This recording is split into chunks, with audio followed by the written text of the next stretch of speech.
Everyone there is one of our own on the edge. Everyone there, everyone is our own. In fact, there are no our own. There are a lot of dead Russian corpses.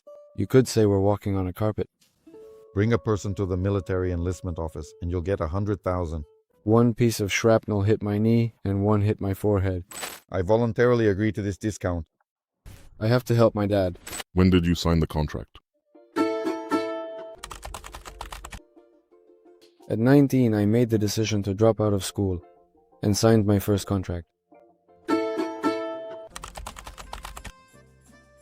It was back in 23, specifically on November 23rd. What were you in prison for? Article 111, Part 4. Infliction of grievous bodily harm resulting in death. I was just standing there. I just pulled it out. I was hungover. One word led to another, one word led to another, and a fight broke out. Why did you drop out of school? By choice. I was very close with a friend. He went, and I followed him. Out of my own foolishness. I wanted to be closer to my friend. He just constantly stood up for me. I just wanted to be with him. We thought we'd end up together, but we got split up into different brigades. And why did your friend go to fight? He had fought before that. He fought in a private company, but he told me he fought near Bakhmut, near Mariupol, where he had been.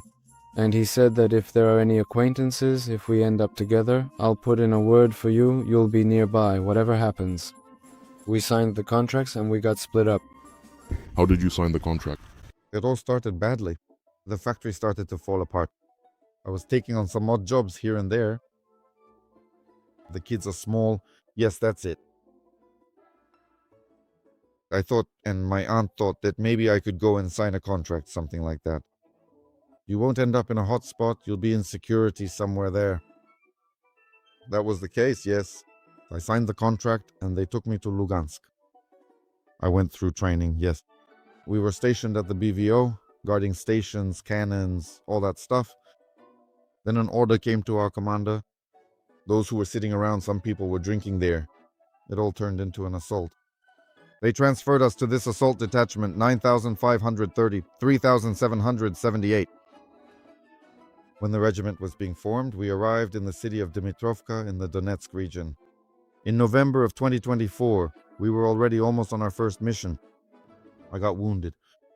Right before reaching a certain place, a position, or whatever you want to call it, we were immediately told to fall back to the evacuation point and then back to the PVD, temporary deployment point. And up until my last mission, everything was at the PVD. I was guarding the weapons there, that sort of thing. Well, I just stood guard duty. That's it. Then the commander came and gave the order to go on a combat mission. What did your family say when you signed the contract? Well, you could say nothing. They were in shock. My mother was in shock, and I'm not on very good terms with my stepfather anyway. The attitude there was just, well, you left, so you left. But otherwise, everyone was in shock. I left. But I need money.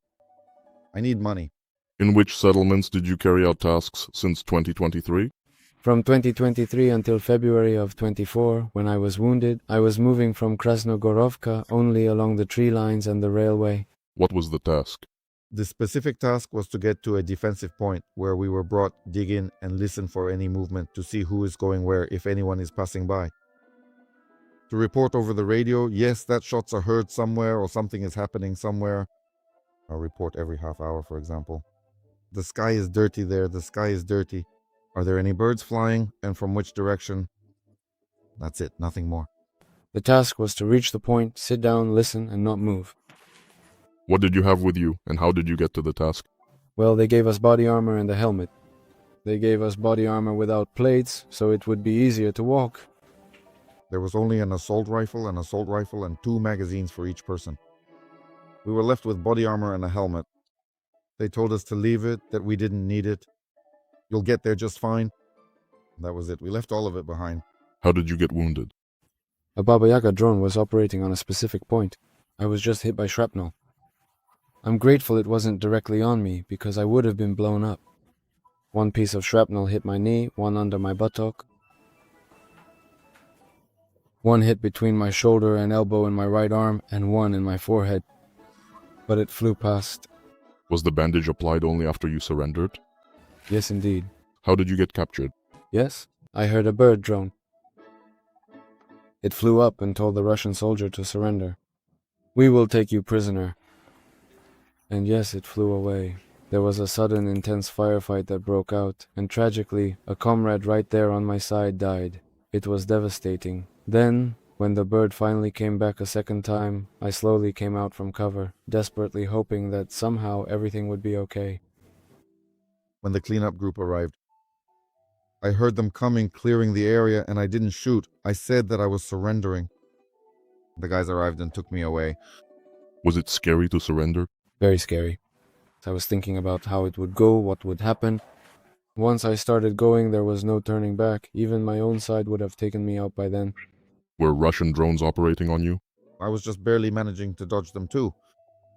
I was walking like without armor. I was walking just like this. Everything was exploding right next to me. I was in shock.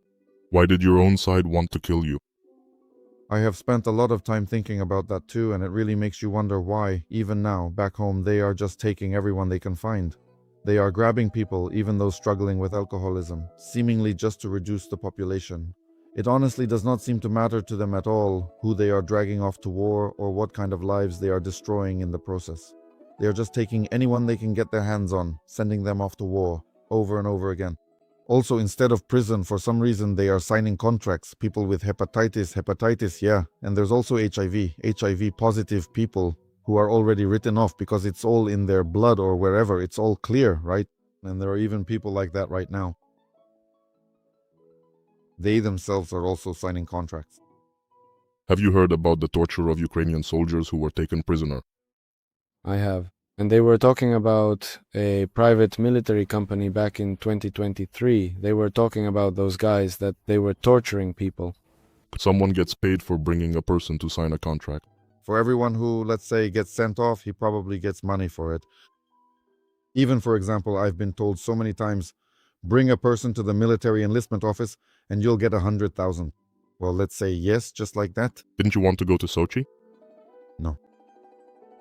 Well, I had back when it was quite frequent. Just the other day when I was at the position, there was absolutely no water, no food at all. There was only one state of mind, and that was simply trying to keep going through it all. Well, it's obvious, right, to shoot oneself. What do you want to say to Russians who are planning to sign a contract? This all needs to be stopped, to stand up against the policy. Guys, those who are planning to go to the SMO, it's better not to go. There is nothing good there, only death.